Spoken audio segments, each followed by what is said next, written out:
Hello there, I am Cheekster. This is a short visual novel called Glassy Stare. There's something to do with a fiancé. Will she stay? Memory is fading. Will we remember it all by the end? We'll see. Right, okay. I guess we click on face. It opens up just like this. All I can see is curtain, face, and something shadowy. I've clicked on face. Ooh. Okay, I shall narrate. Since the very morning, I was weighed down by an anxious premonition.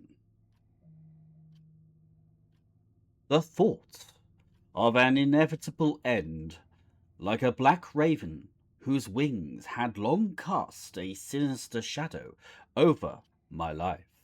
It hung in the air and ready to strike me with merciless cruelty. Fate, oh yes, fate, was testing my already crippled by seclusion mind. I relate. And what devilish irony it turned out to be when the usual order, so carefully maintained in my solitary abode, was torn to shreds by an unexpected news. I don't like unexpected news. She, my only star amidst the darkness, had resolved to visit me. She's come to see me. She must know that I'm worth her time now. How strange! The desire to see her, to be near her, to share with her every breath and moment, turned into a tormenting contradiction. I wish those minutes had been marked in the schedule. If you're not in the schedule, my love, we shall not be talking. Very strict about the schedule. But alas, my misfortunes did not end there. In the workshop, I would visit for prosthetics that were usually an affable, although somewhat stingy old man presided. I was now confronted by some stranger, a figure as sinister as it was unfamiliar. This is exactly what happens to me when they move shopping shelves around in the supermarket. Who are you? Why are you here? Is the world upside down, or is this another one of Cthulhu's games? His face, covered in ulcers and deep grooves, seemed like a caricature of a human visage, while his fleshy lips twitched incessantly, and it drove me insane. Master. The master is away, sir.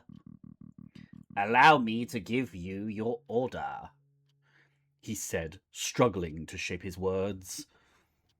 An unease already flooding my body, like poison, kept me from delving into the mystery of his identity. Only one thought possessed me: to receive the coveted box as quickly as humanly possible, and retreat into the saving calm of my habitual routine. Master. This time the master has outdone himself, wouldn't you find? This is a special eye, a work of art, mind. In it shines the soul. But Larus Fuscus Linnaeus, the lesser black-billed gull, order Caradiferiforms, family Laridae. My face is upon the bird. The bird twitches. My face, smug. The manners of that workman were as unbearable as the irritating flocks of these sky rats, or gulls as they're called, forever lingering along Iceland's shores. Yet, where birds might hold a fleeting charm, in this gentleman there was only a repulsive parody of all that is natural and beautiful, and thus we must set fire to the shack if we are to proceed with life. Menacing portrait here. And yet, a miracle has occurred.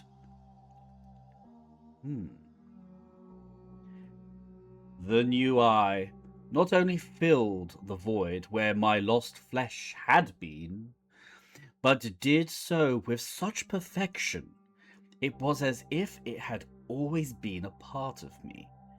This eye, like he said, has soul. The unpleasant sensations that had always accompanied such replacements were now gone, leaving only a sense of completeness. The artificial organ felt as though no bloodless cavity had ever yawned in its place. Wilbur, shines the soul. This doomed deformity had pursued me ever since birth, I'll have you know, though I had long been aware of far worse defects of the human form or human condition. The absence of an eyeball incessantly poisoned my life, suppressing any intention to appear in society. Oh, they'd laugh, they'd cackle with their fanged-like teeth. All mermen, likely. I trust none of them. I step away. I hide. I live inside my box, the safe box, where my socket of an eye will not be mocked. People, with their snake tongues and false smiles, indulged in petty mockery, of course, turning me into an object of scorn and amusement. The women, they stayed away. I could not bear their hypocritical company, and to this day I despise them all with my very soul.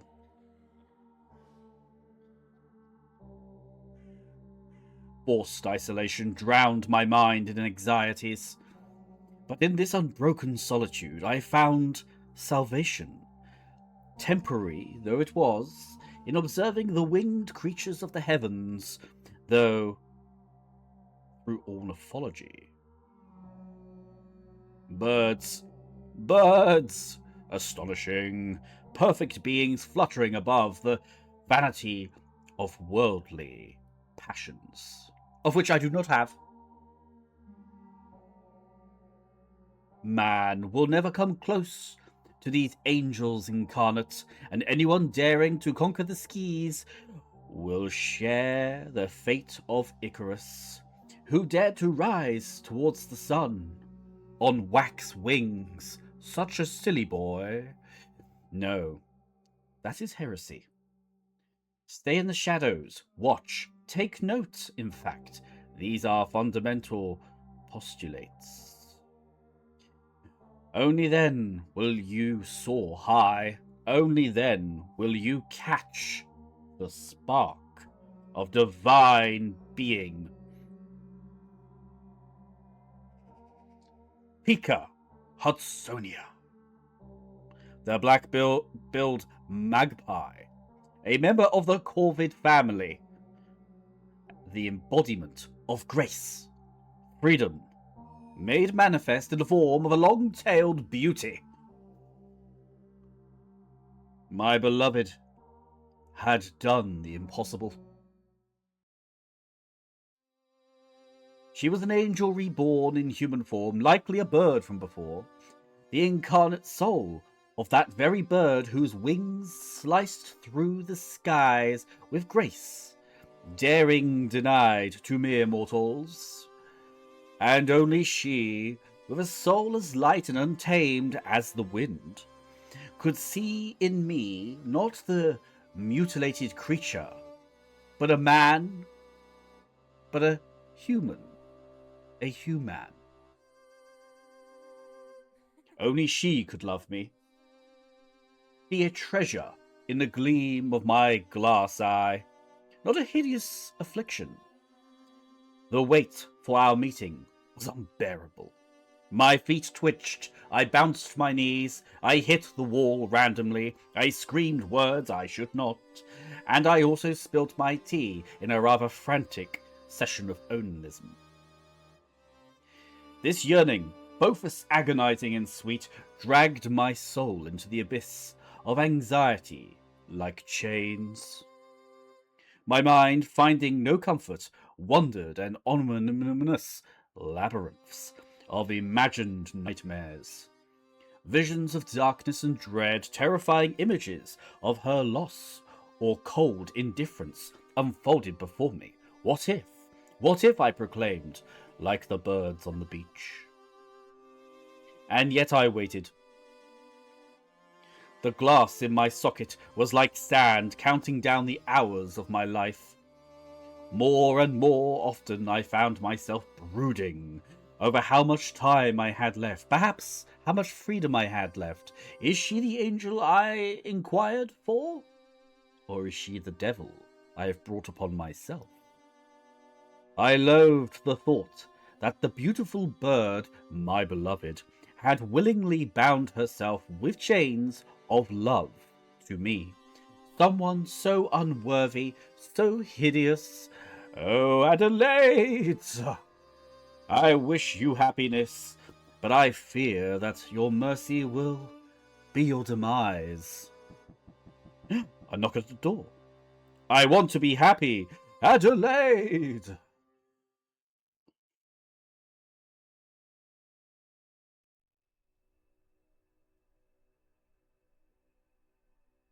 Night found me in torturous wakefulness. I could not sleep, tormented by dark thoughts, sinister thoughts, thoughts I shouldn't have, naughty thoughts, but mostly dark thoughts. Only my kind of nocturnal companion, the owl, shared with me the hours of suffering.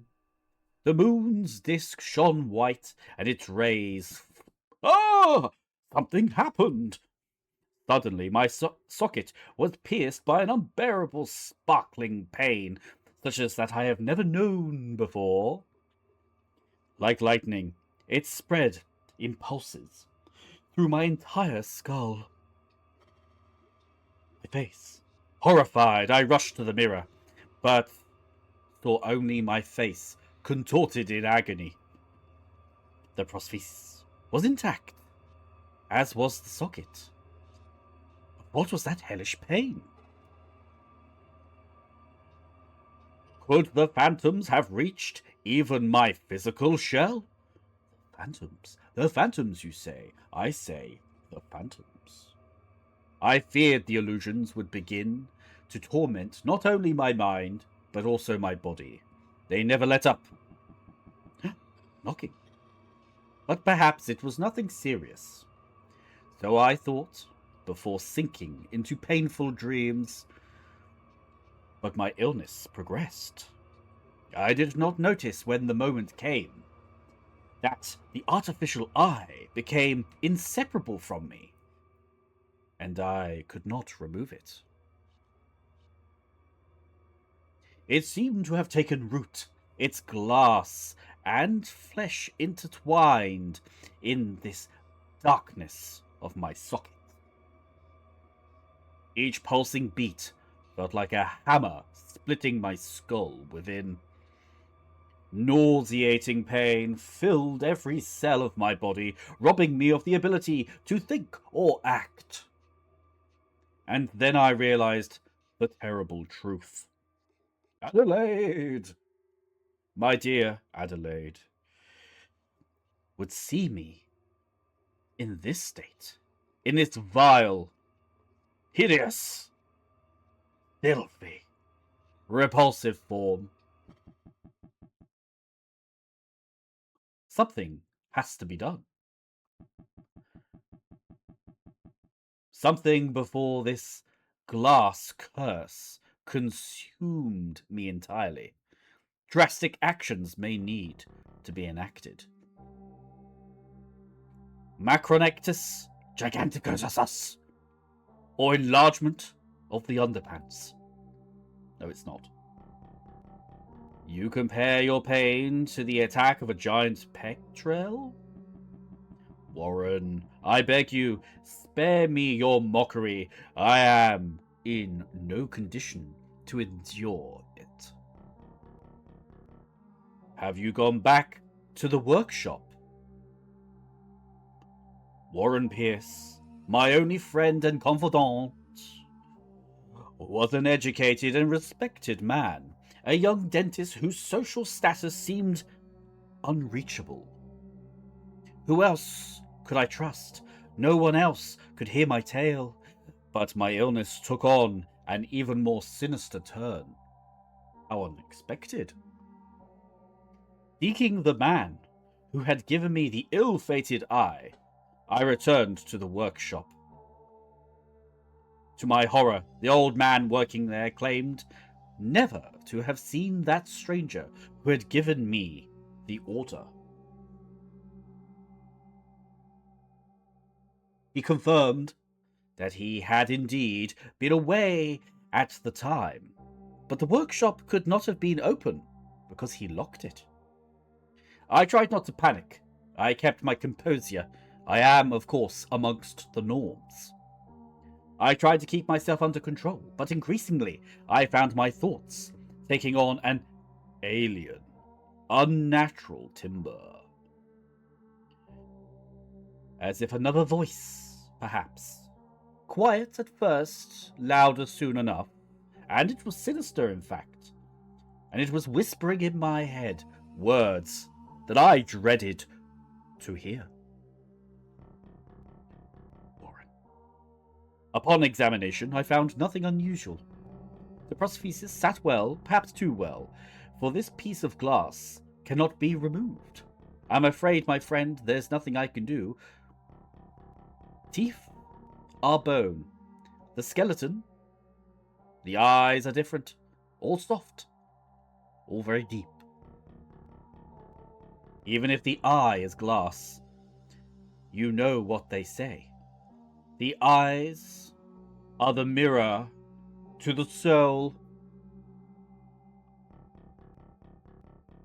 So perhaps it's a good thing it's fixed in place. Just let it be, just let it be.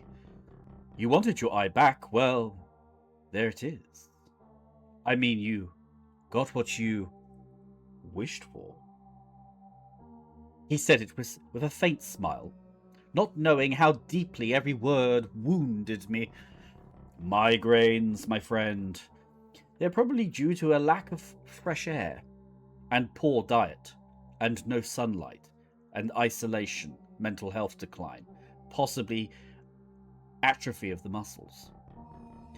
But if it troubles you so much, I can prescribe you some morphine, as I do for all my friends.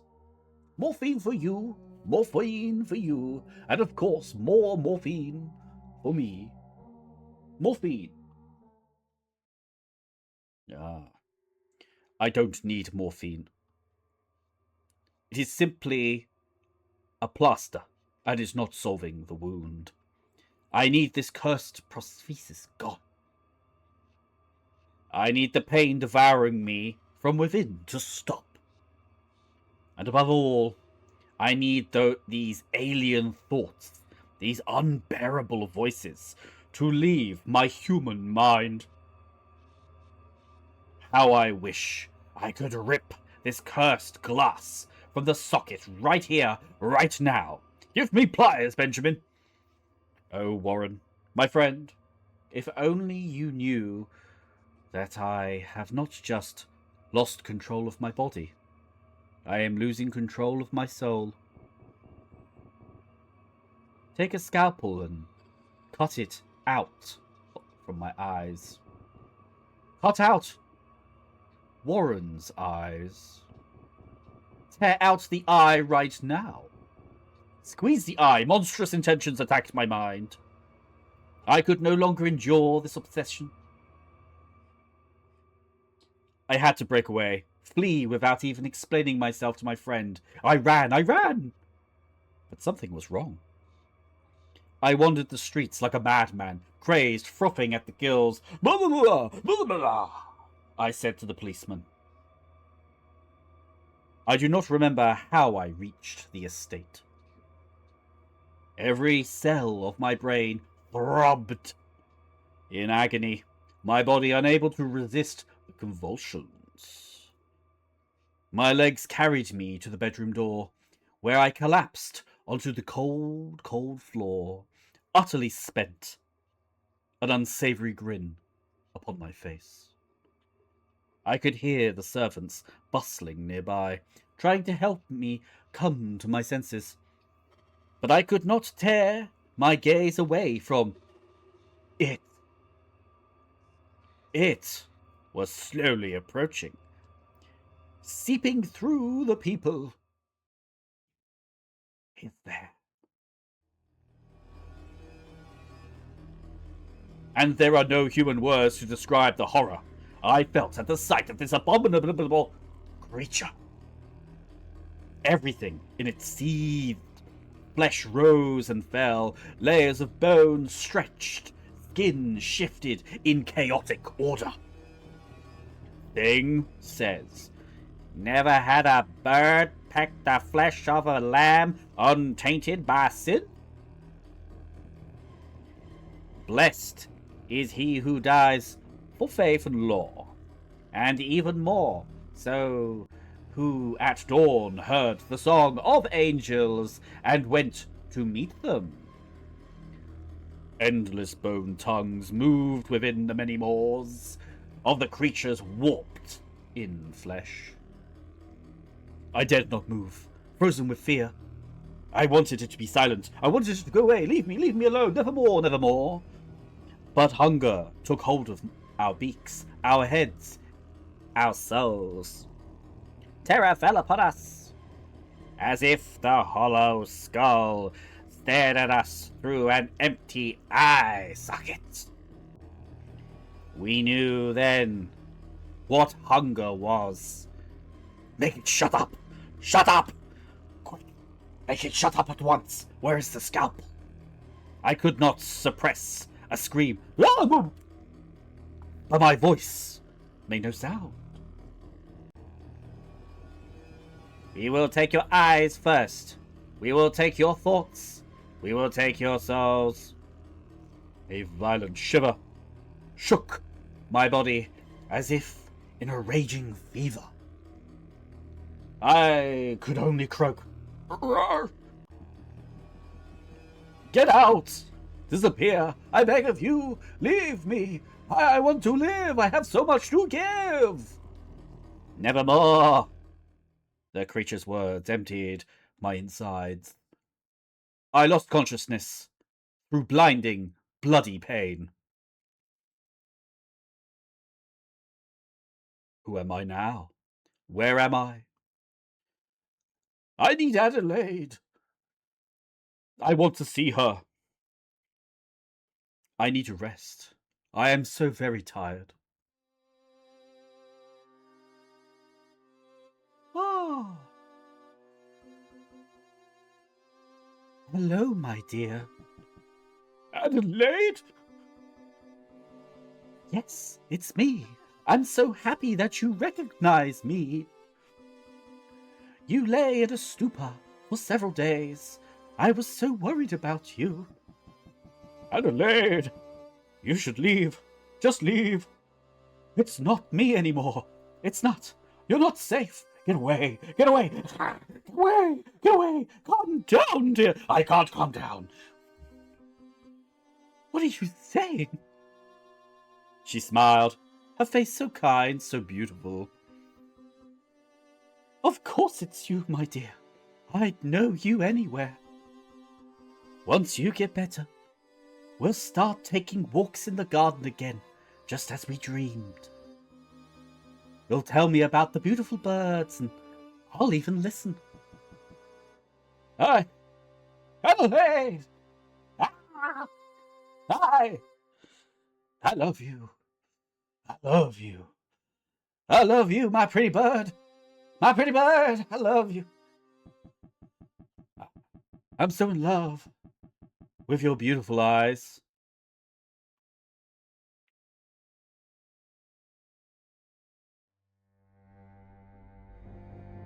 Thing. The soul has left the body of the lamb. With your hands, the vessels of your soul were moved. At last, the sickness is gone. I say to myself, it's gone. But why are my hands wet? Nevermore. Nevermore. Such pretty eyes. Adelaide! Why? Adelaide! Oh, nevermore. Never. The end. The end has come upon us, ladies and gentlemen. That is the end of the video. That is the end of the bird saga. Did Adelaide survive?